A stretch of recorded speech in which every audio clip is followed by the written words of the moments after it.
अक्टूबर को दोपहर करीब 3 बजे रिंकू अपने वर्कशॉप से दूसरे वर्कशॉप अपने कारीगर को लेने आया और उसी दरमियान वो वर्कशॉप के बाहर खड़ा था और उस पर एक स्विफ्ट गाड़ी में सवार होकर आए 3 लोगों ने ताबड़तोड़ फायरिंग कर ली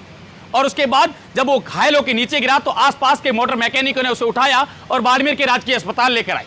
और यहां पर प्राथमिक उपचार करने के बाद उसे जोधपुर रेफर कर दिया गया। जोधपुर में इलाज के दौरान उसके शरीर से 3 गोलियां निकाली गई। क्यों उस पर जो फायरिंग हुई थी उसमें उसके शरीर पर 3 गोलियां लगी थी। एक उसके सीने में गोली लगी थी, एक उसकी कमर में और एक उसकी पैर में गोली लगी थी। तीनों गोलियां निकालने के बाद डॉक्टर लगातार उसका इलाज कर रहे थे, लेकिन आज 3 दिन बाद रिंकू ने जोधपुर के अस्पताल में दम तोड़ दिया है। बता दूं कि पूरा मामला क्या था कि मामला पश्चिमी राजस्थान के बाड़मेर जिले का था, जहां पर महाबार चौराहे से सफेद आंकड़ा जाने वाले सड़क मार्ग पर एक वर्कशॉप था और वहां पर रिंकू अपने कारीगर को लेने गया था। रिंकू पिछले काफी लंबे समय से बाड़मेर में गाड़ियों का डेंटिंग पेंटिंग का कार्य करता था और जब वो लेने गया तब वहां पर वो वर्कशॉप के बाहर की साइड खड़ा था और उसी दरमियान स्विफ्ट में सवार होकर आए 3 लोगों ने उस पर ताबड़तोड़ फायरिंग कर ली और फायरिंग करने के बाद जब वो घायल हो गया तो वो तीनों लोग जो थे वो गाड़ी में बैठ के फरार हो गए। इसकी सूचना पुलिस को दी गई और पुलिस मौके पर पहुंची। पुलिस ने मौका मुआयना किया, एफएसएल टीमें मौके पर पहुंची, अलग अलग टीमें गठित की, लेकिन 3 दिन बाद भी पुलिस खाली हाथ है। पुलिस को उन अपराधियों का अभी तक कुछ सुराग नहीं लगा है।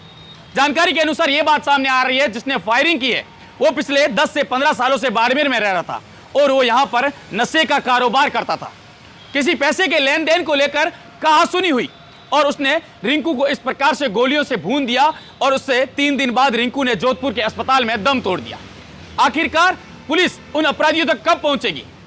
सबसे बड़ी बात तो यह है कि जो 10 से 15 सालों से यहां पर नशे का कारोबार कर रहा था तो पुलिस की नजर उस पर क्यों नहीं गई? कहीं ना कहीं यह सुरक्षा पर सवाल खड़े करता है कि पंजाब का रहने वाला व्यक्ति जो 10 से 15 सालों से यहां रह रहा है और आखिरकार वो यहां पर थोड़े से लेन देन के कारण किसी व्यक्ति को, मोटर मैकेनिक गैरेज को वाले व्यक्ति को भून देता है और भूनकर वो फरार हो जाता है और पुलिस के हाथ बिल्कुल खाली रहते हैं। पुलिस की अलग अलग टीमें तो गठित की गई है, एफएसएल टीम भी वहां मौके पर पहुंची थी, वहां से घटना के जो साक्ष्य थे वो जुटाए गए थे, लेकिन अभी तक जो अपराधी बताए जा रहे हैं उन तक पुलिस नहीं पहुंच पाई है।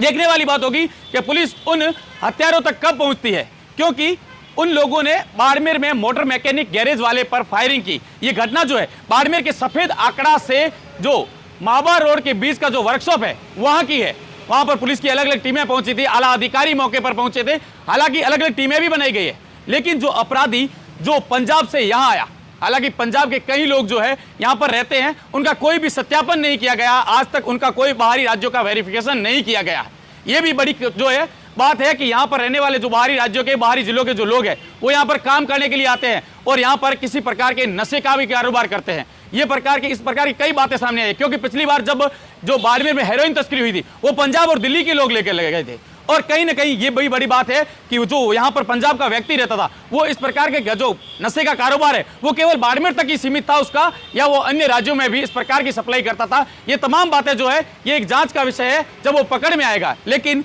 सबसे बड़ी बात यह है कि 3 दिन बाद जिस पर फायरिंग की गई थी उस रिंकू ने जोधपुर के अस्पताल में दम तोड़ दिया है और पुलिस के हाथ अभी तक खाली है।